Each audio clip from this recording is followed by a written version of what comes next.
మీరు కొత్తగా business start చేయాలనుకుంటున్నారా? మార్చ్ 16-17 హైటెక్స్ లో franchise India biggest ఫ్రో expo.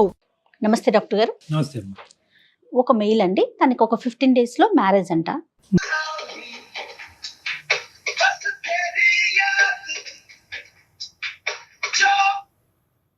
Hello hello Rahul గారండి?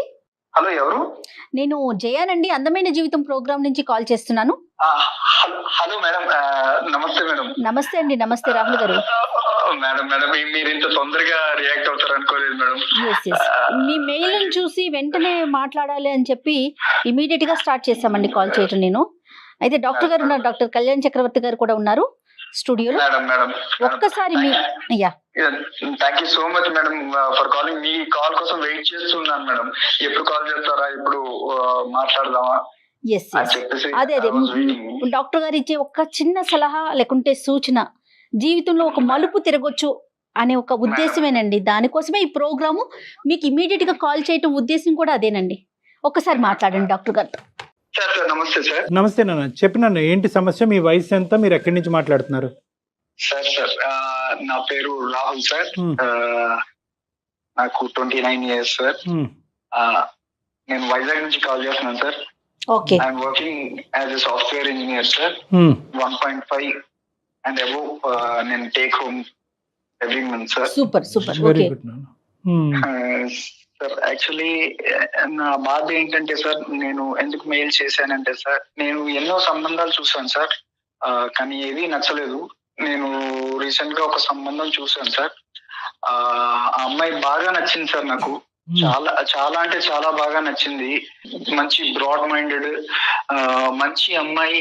తనతో మాట్లాడిన తర్వాత ఆ పెళ్లి చూపుల్లో నాకు తెలిసింది సార్. నేను ఆ పెళ్లి చూపులు అయిపోయిన తర్వాత ఒక 7 to 8 times ఫోన్ లో కూడా మాట్లాడాను సార్ అమ్మాయితోని.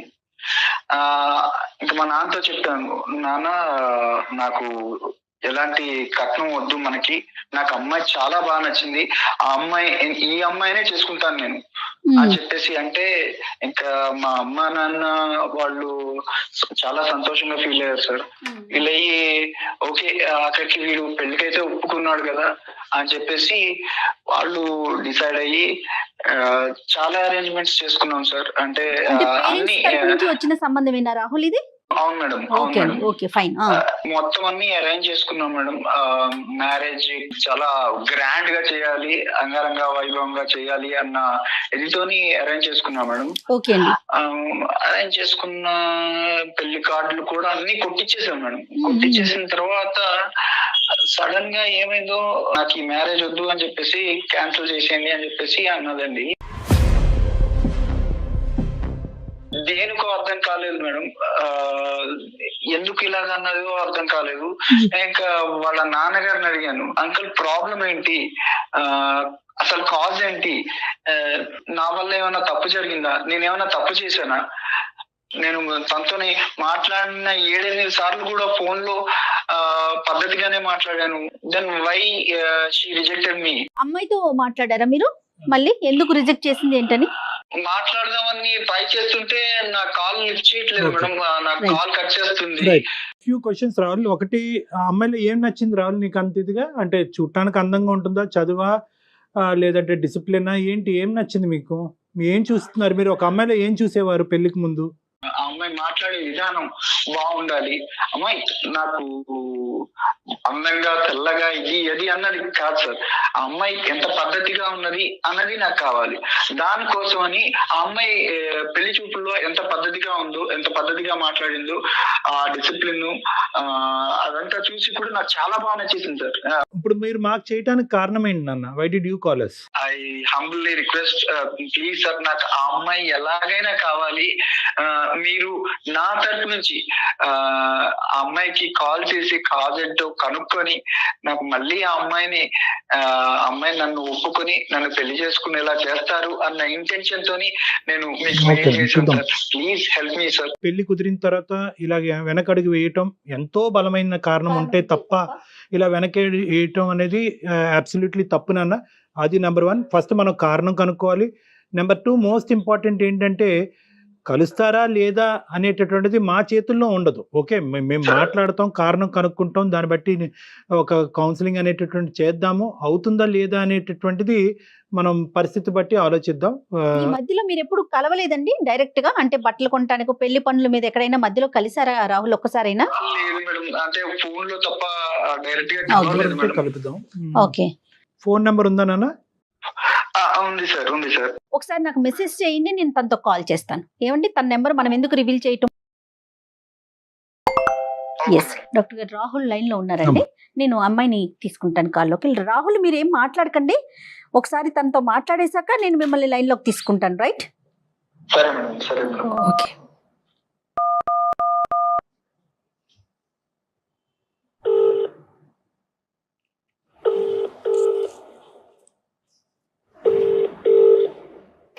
హలో హలో, హలో నేను సుమన్ టీవీ నుంచి మాట్లాడుతున్నానండి, అందమైన జీవితం ప్రోగ్రామ్ నుంచి. మీతో కొంచెం, నాతో పాటు డాక్టర్ కళ్యాణ్ చక్రవర్తి గారు కూడా ఉన్నారు.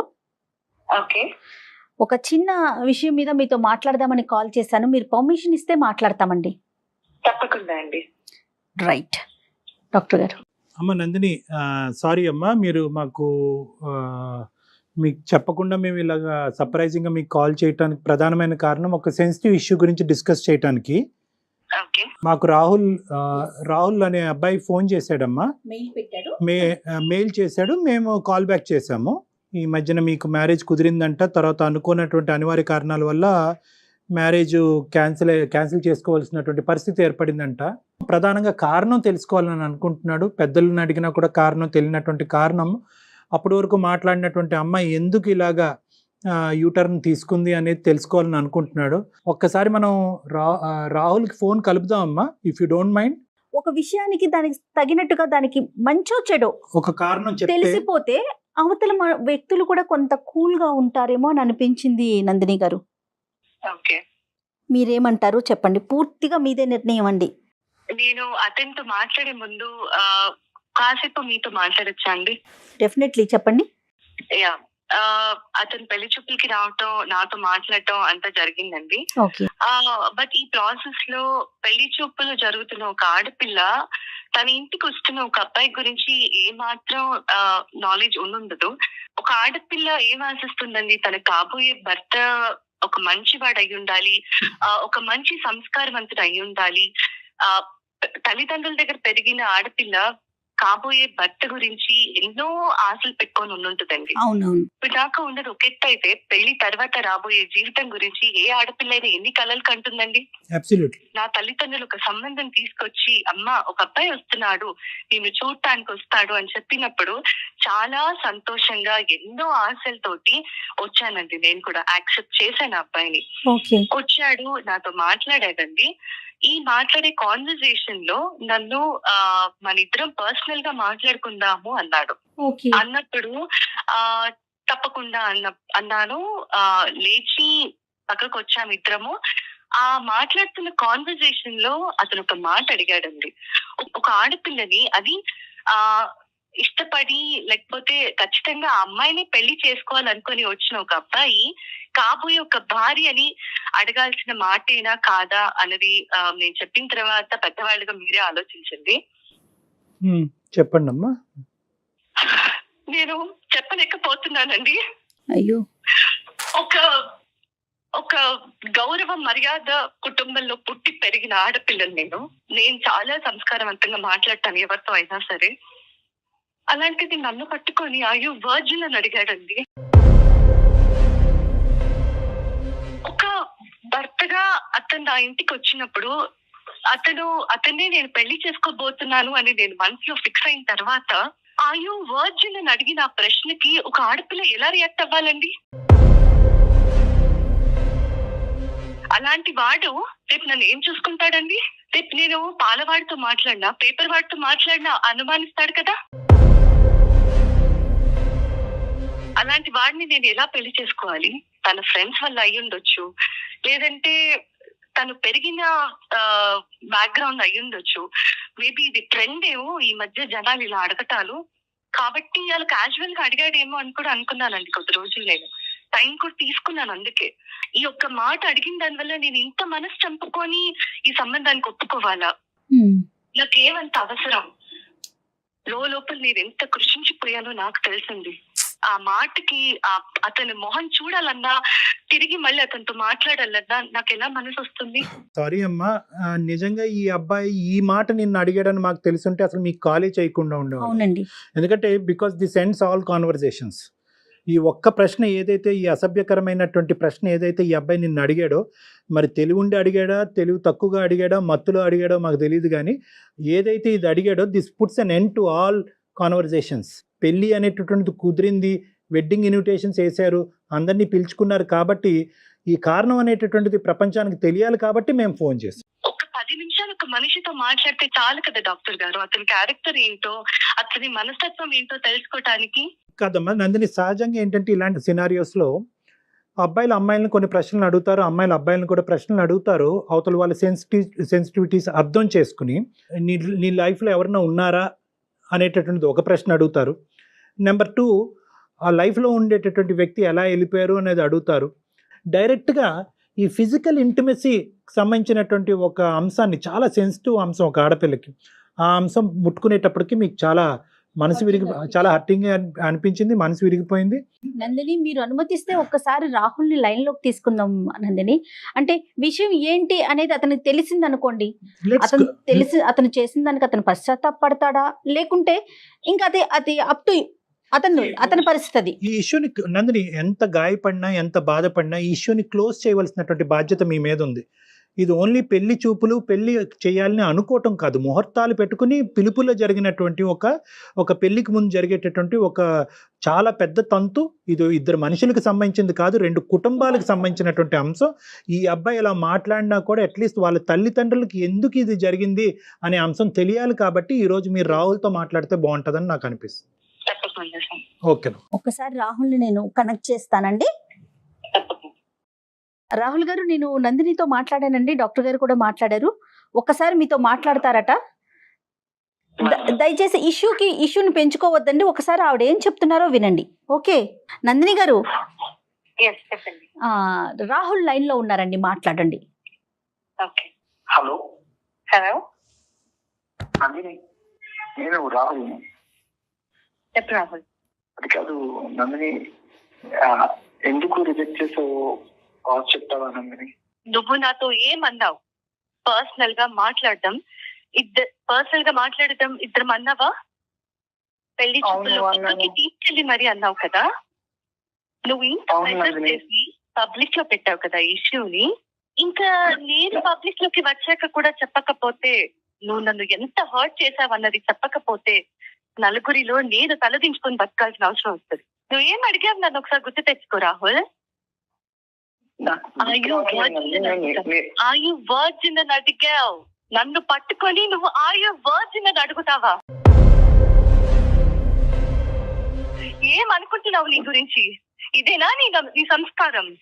ఇదేనా నీ తల్లిదండ్రులకు నేర్పించే నీ సంస్కారం? ఒక్కసారి ఆలోచించలేదా రాహుల్? నన్ను అంత ఇష్టపడ్డానన్నావు కదా రాహుల్, ఇలాంటి మాట అడగాల్సింది ఒక కాబోయే భార్యని. ఇష్టపడిన వాడు ఇలాంటి మాట అడుగుతాడు కాబోయే భార్యని పట్టుకొని? సారీ రాహుల్, నువ్వు నన్ను చాలా బాధ పెట్టావు రాహుల్.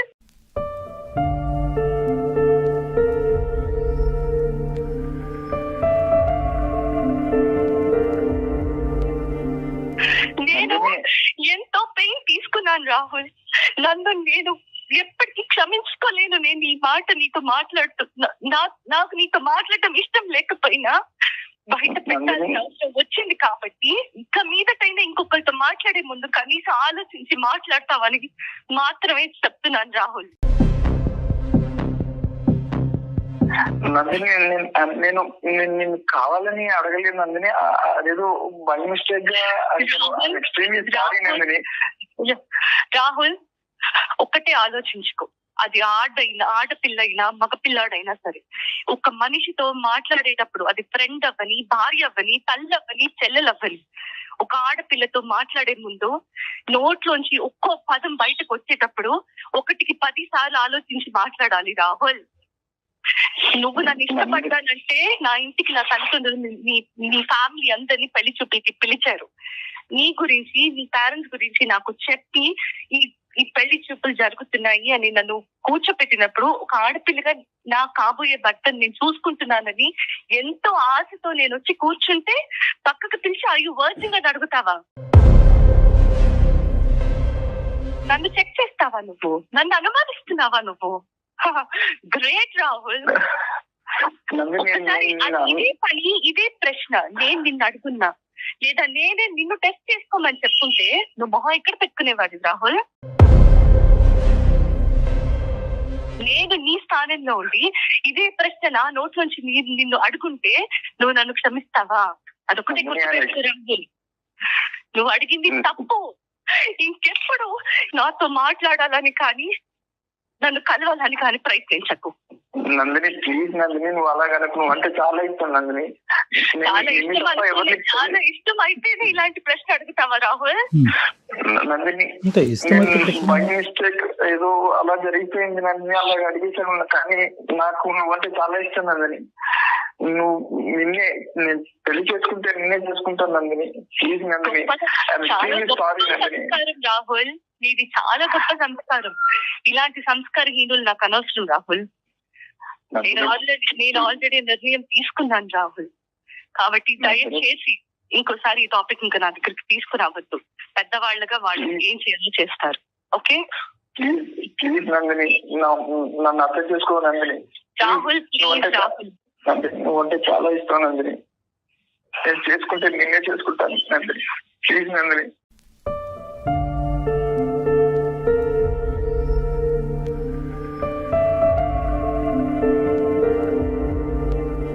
నందిని మాట్లాడు నందిని.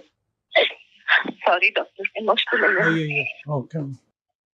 నా వల్ల తప్పు జరిగిపోయిందండి. అంటే నేనేదో బై మిస్టేక్, నేను కావాలని నందిని నేను అనుమానం పడలేదు, లేకపోతే నన్ను అలా అడగాలని అడగలేదు. బై మిస్టేక్ గా వచ్చేసింది. కానీ నేను చేసిన తప్పే డాక్టర్ గారు. కానీ పెళ్ళంటే చేసుకుంటే నేనే చేసుకుంటాను డాక్టర్ గారు. పోష్ కల్చర్ ని ఎక్కడెక్కడ పెట్టుకోవాలో అక్కడ పెట్టుకోవట్లేదు. అనవసరమైన ప్లేసెస్ లో ఆ కల్చర్ ని మనం అడాప్ట్ చేసేసుకోవటం అసలు మన కల్చర్ అండి ఇలా మాట్లాడటం అనేది. రాహుల్, ఇప్పుడు ఏదో చేసేసేయండి, ఆ అమ్మాయిని నన్ను కలిపేయండి, this is not the issue ఇక్కడ. రాహుల్, ఒక మాట అనే ముందు మీ మదర్తో కానీ మీ సిస్టర్తో కానీ ఎంత పద్ధతిగా మాట్లాడతావో అదే పద్ధతితో కాబోయేటటువంటి భార్యని తన సెన్సిటివిటీస్ ఆలోచించి మాట్లాడటం అనేది చాలా ఇంపార్టెంట్. ఈరోజు బహుశా నందిని అక్కడ ఉంది కాబట్టి కొంతమంది అమ్మాయిలు ఉంటారు, వాళ్ళని ఇంకో పద్ధతిలో అర్థం చేసుకుంటారు. ఓకే, నా క్యారెక్టర్ గురించి అడుగుతున్నాడు కాబట్టి నీ క్యారెక్టర్ ఏంటి అని అడగచ్చు. కానీ నందిని ఆ స్థాయి అమ్మాయి కాదు. ఆ అమ్మాయి యొక్క సెన్సిటివిటీస్ నువ్వు అర్థం చేసుకోవాల్సినటువంటి అవసరం ఉంది, నెంబర్ 1. నెంబర్ 2 ఏంటంటే, ఈరోజు ఒక మాటే కదండి, మాటను నేను వెనక్కి తీసేసుకుంటాను, నన్ను క్షమించండి అన్ను అనేటటువంటి పద్ధతి ఏదైతే ఉందో అన్యాక్సెప్టబుల్ టు నందిని. మీరు చేయాల్సిందంతా చేసేశారు, అడగకూడని ప్రశ్నలు అడిగేశారు, మళ్ళీ తనే కావాలంటే ఎలా సాధ్యమవుతుంది? ఆ అమ్మాయి ఈరోజు పబ్లిక్లోకి వెళ్ళి ఈరోజు నేను ఈ అబ్బాయిని వదిలేయటానికి ఈ అబ్బాయి నోట్లోంచి ఈ మాట వచ్చింది అనేటటువంటి మాట ఆ అమ్మాయి బయటికి చెప్పలేదు. మేము అడగ్గా ఈరోజు మాకు చెప్పింది, బాధపడుతూ ఏడుస్తూ. ఎందుకు? నీ క్యారెక్టర్ని కూడా అక్కడ కాపాడేటటువంటి ప్రయత్నం ఆ అమ్మాయి చేస్తుంది. నీ నోట్లోంచి ఇలాంటి మాటలు ఊడి పడతాయి అనేటటువంటిది అంశం సమాజంలోకి వెళ్తే కనుక నువ్వు చూస్ చేసుకోవటం కాదు, అమ్మాయిలు నిన్ను చూస్ చేసుకోరు. ఒక కఠినమైనటువంటి నిర్ణయం తీసుకుంది అని భావించద్దు. ఎంత కఠినంగా ఆ అమ్మాయి మనసు గాయపడింది అన్నది ఆలోచించాలి మీరు ఆ అమ్మాయి స్థానంలో నిలబడి. పెళ్లి కొడుకు తరపున పెళ్లి కూతురు వాళ్ళు, పెళ్లి కూతురు తరపున పెళ్లి కొడుకు వాళ్ళు, ఎలా పేరెంట్స్ పెద్దవాళ్ళు వాళ్ళకి తెలియకుండా వీళ్ళు ఏంటి అనేది ఎంక్వైరీ చేస్తారు, కానీ డైరెక్ట్ గా అడిగేస్తారా ఎవరైనా? నీకు నచ్చినటువంటి అమ్మాయి అని 1కి 10 సార్లు అన్నావు, అక్కడ నువ్వు ఆటోమేటిక్ గా ఏమనుకున్నావు అంటే కనుక నీకు నచ్చింది కాబట్టి ఆ అమ్మాయికి నువ్వు ఆటోమేటిక్ గా నచ్చేసావు అనేటటువంటి అహంకార భావంతో నీ మనసు లోపల ఉండేటటువంటి ఒక ఖచ్చితమైనటువంటి భావం. సో అది ఊరికనే నువ్వు అనలేదు నాన్న, ఊరికనే నోరు జారటం కాదు. నీకేంటంటే ఇంత చక్కటి అమ్మాయి, ఇంత అందమైనటువంటి అమ్మాయి బహుశా నాకు కాకుండా వేరే వాళ్ళతో ఏమన్నా ఒక స్నేహపూరితంగా ఉందా అనేటటువంటి ఒక ఆలోచన నేను లోపల పిండేయటం వల్ల పెళ్లికి ముందు ఈ టోన్తో వచ్చింది, పెళ్లి తర్వాత ఏ టోన్తో ఏ యాక్షన్తో వస్తుంది అనేటటువంటి ఆలోచనతో ఆ అమ్మాయి ముందు జాగ్రత్త చర్యగా బయటపడింది. 4 రోజుల ముందు క్యాన్సిల్ చేసుకుంది తను. ఒక పెళ్లి కుదిరిన తర్వాత ఈ సంఘటన జరిగింది అన్నది ఒక్కటే ఒక ప్రధానమైనటువంటి బాధ. రెండోది ఏంటంటే ఇక్కడ కేవలం మాట అన్న నువ్వు ఒక్కడవే కాదు, నీ కుటుంబ సభ్యులందరూ కూడా సమాధానం చెప్పుకుని బాధపడేటటువంటి పరిస్థితి వస్తుంది. రేపొద్దున ఇంకో సంబంధం వచ్చినా కూడా అది ఎటువంటి పరిస్థితుల్లో ఎలాంటి సంబంధం వస్తుంది అనేటటువంటి ప్రశ్న అందరి మనసులో ఉంటుంది. మాకు సారీ ఎందుకు నాన్న, నీ జీవితానికి నువ్వు సారీ చెప్పుకోవాలి, నీ జీవితానికి నువ్వు చేసుకున్న పనికి నువ్వు సారీ చెప్పుకోవాలి. Anyway whatever it is, you have learned a lesson. ఒక అమ్మాయి యొక్క సున్నితమైన మనస్తత్వం గురించి నేర్చుకున్నావు. Move on and try to see another girl. మళ్ళీ ఇంకో అమ్మాయిని చూడండి, పెళ్లి చూపులు కానివ్వండి, మీరు మంచి పొజిషన్లో ఉన్నారు, మీ మనసు కూడా మంచిదే అని నాకు అనిపిస్తుంది. You go ahead and try to see for better alliances నాన్న. అండ్ వన్ మోర్ థింగ్ ఏంటంటే ప్రతి అమ్మాయికి కూడా మనసు ఉంటుందండి, మాట్లాడేటప్పుడు చాలా జాగ్రత్తగా మాట్లాడండి. Madam sorry madam, extremely sorry. కానీ ఈ ఇష్యూని ఇంతటితో వదిలేసేయండి రాహుల్. అమ్మాయి అంటే నాకు ఇంకా వద్దండి. ఇష్టపడ్డారు, అభిమానించారు, భార్య కింద చేసుకోవాలి అని అనుకున్నారు. ఒక పొరపాటు పనుల వల్ల ఆ ఇష్టం కాస్త ఇప్పుడు దూరం అయింది, అంతే. ఇంకా అక్కడితో వదిలేసేయండి. ఇంకా నాకు ఇష్టం, ఇందాక అమ్మాయి ఒక వార్నింగ్ ఇచ్చింది మీకు, ఇంక ఇక్కడితో వదిలేసాయి. నాకు కమ్యూనికేట్ చేయటం కానీ, సంప్రదించటం కానీ, నెగోషియేట్ చేయటం కానీ చెయ్యొద్దు. ఆ మాటకి నా మనసు గాయపడింది, దీన్ని ఇక్కడితో వదిలేసే అని చెప్పింది కాబట్టి అట్లీస్ట్ ఈ మాట కన్నా ఆ అమ్మాయి రెస్పెక్ట్ ఇవ్వండి. రెస్పెక్ట్ ఇవ్వండి. Sir I'm seriously apologise sir. Okay ఈ ఇష్యూ ఇంతటితో వదిలేసేయండి Rahul. Okay, console yourself Rahul, console yourself. మిమ్మల్ని మీరు కంట్రోల్ చేసుకోండి, మూవ్ ఫార్వర్డ్ ఇన్ లైఫ్. ఇలాంటి సంఘటనలు జరుగుతూనే ఉంటాయి జీవితంలో. మళ్ళీ బెటర్ అవకాశాలు, బెటర్ ఆపర్చునిటీస్ రావాలి అని కోరుకోవాలి. వచ్చినప్పుడు మాత్రం కొద్ది జాగ్రత్తగా వ్యవహరించాలన్నది మాత్రం గుర్తుపెట్టుకోండి. రైట్ రాహుల్. నందిని ఉన్నారా మీరు లైన్ లో? తను కట్ చేసేసింది, తనకి ఇంకా మాట్లాడటం ప్రొలాంగ్ చేయడం నచ్చట్లేదు. రూల్ అవుట్ అయిపోయింది.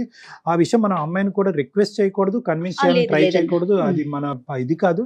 ఎందుకంటే ఇంకోటి ఏదో జరిగి హర్ట్ అవుతే అది వేరే విషయం. ఏదో కట్న కానుకలో పెళ్లి చేసేటటువంటి విధానాలు, పద్ధతుల గురించి అంటే అది వేరే విషయం. నీ క్యారెక్టర్ లో ప్యూరిటీ ఉందా అని ఒక అడిగేటప్పటికి ఇంకా దానికి మించినటువంటిది అస్సలు లేదండి. మంచి నిర్ణయం తీసుకుందనే అనుకోవాలేమో నిజం చెప్పాలి అంటే. రైట్, ఇతను కూడా ఆలోచనలో పడినట్లుగా అనిపిస్తుంది. రైట్ అండి, థ్యాంక్ యూ అండి, నమస్తే. అందమైన జీవితం సమర్పిస్తున్న వారు 49 అంటే సంతోషం, 49 అంటే సంతానం.